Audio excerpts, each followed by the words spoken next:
I'm willing to bet that you may already know this, but living a healthy lifestyle is not simple. Learning how to modify your behavior while challenging will help you to choose health behaviors over risk behaviors.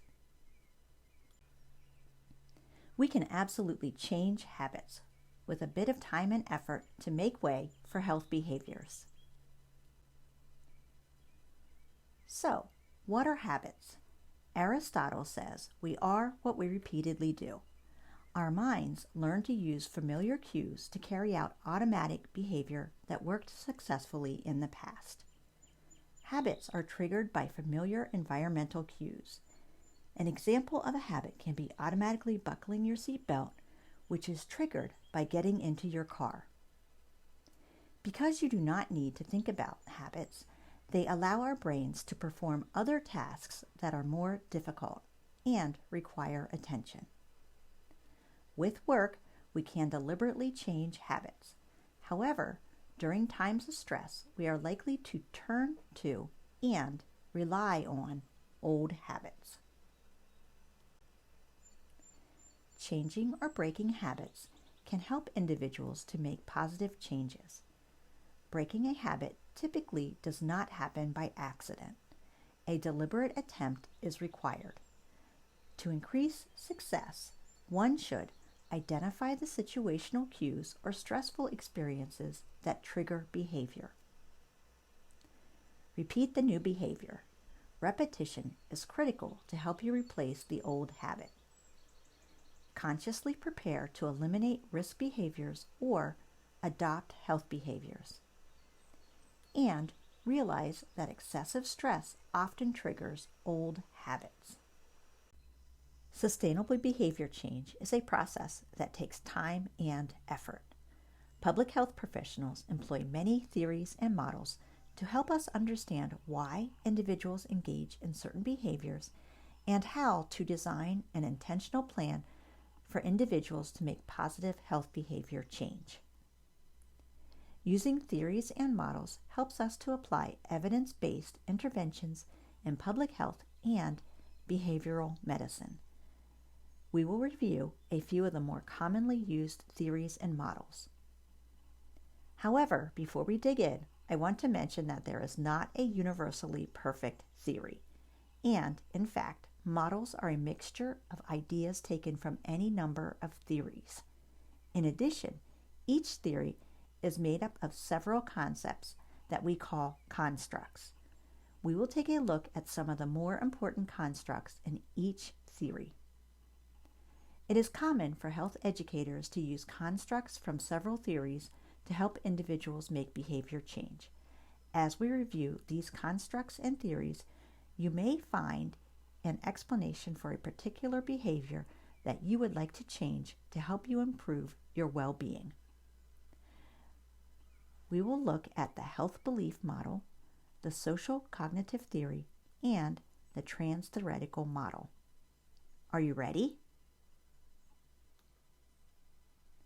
The health belief model has its origins at the U.S. Public Health Service in the early 1950s and was developed by social scientists in order to understand the failure of people to participate in screening tests for the early detection of disease.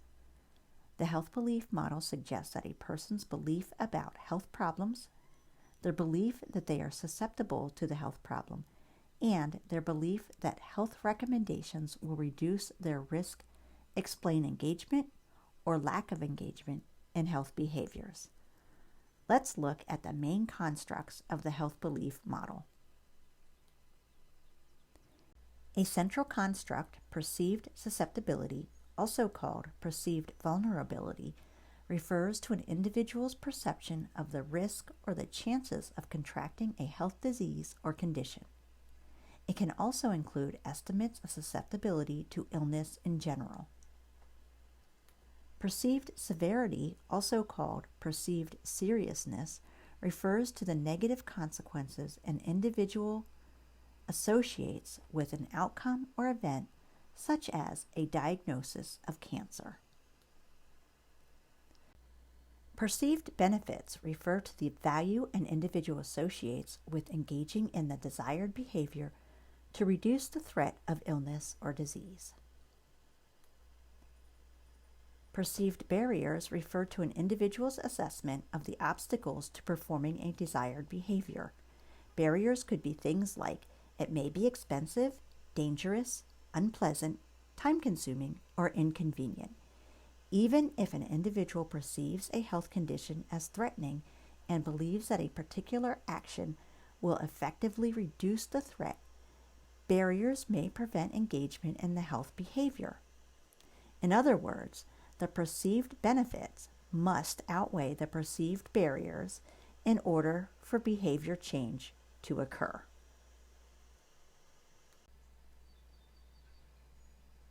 Cues to action refers to a stimulus needed to trigger the decision-making process to accept a recommended health action.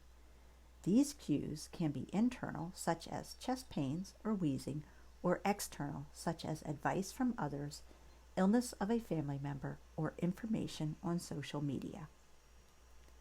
Self-efficacy refers to the level of a person's confidence in his or her ability to successfully perform the desired behavior.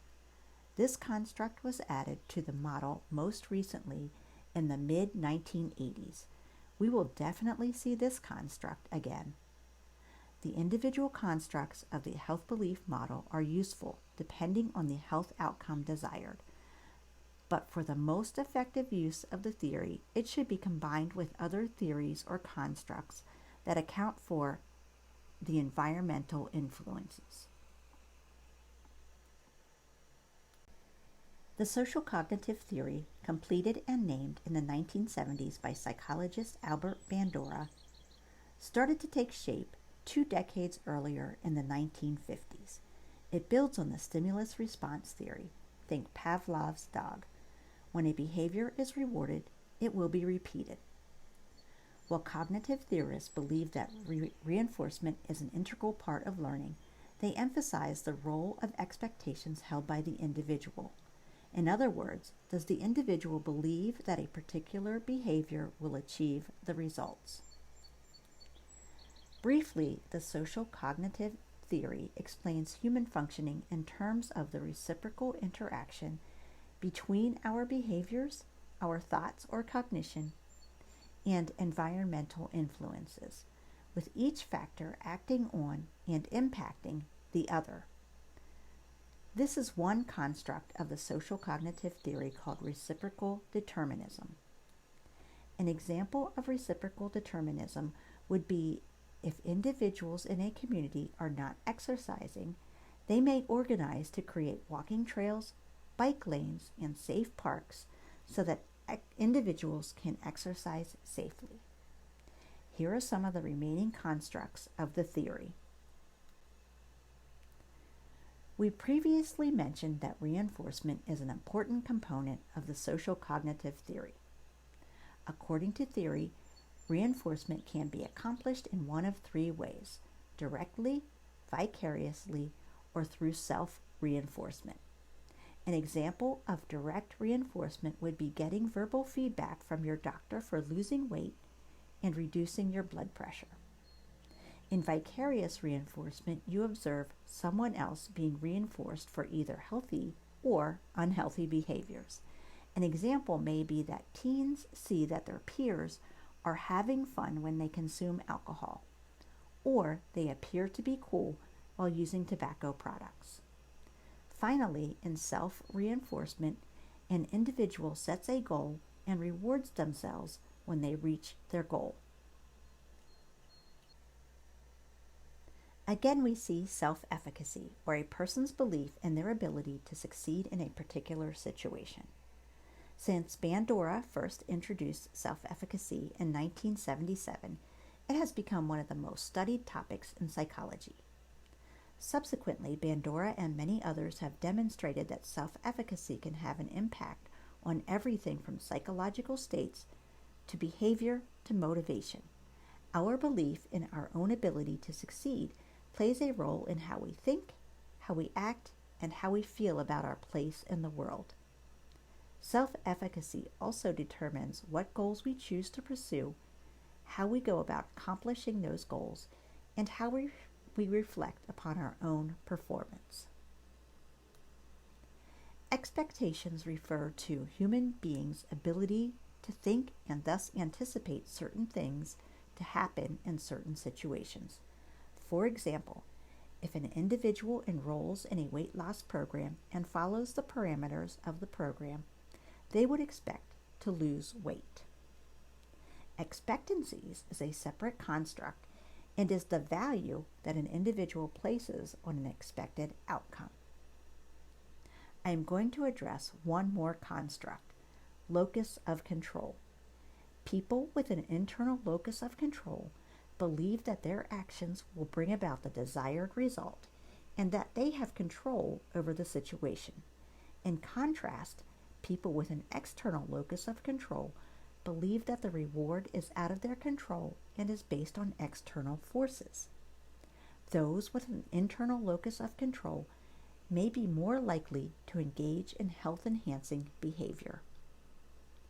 While many constructs have been added over the years, these are some of the more important constructs in the social cognitive theory. Let's take 10 minutes to refresh, maybe a walk or just stepping away. We will pick up with the trans-theoretical model.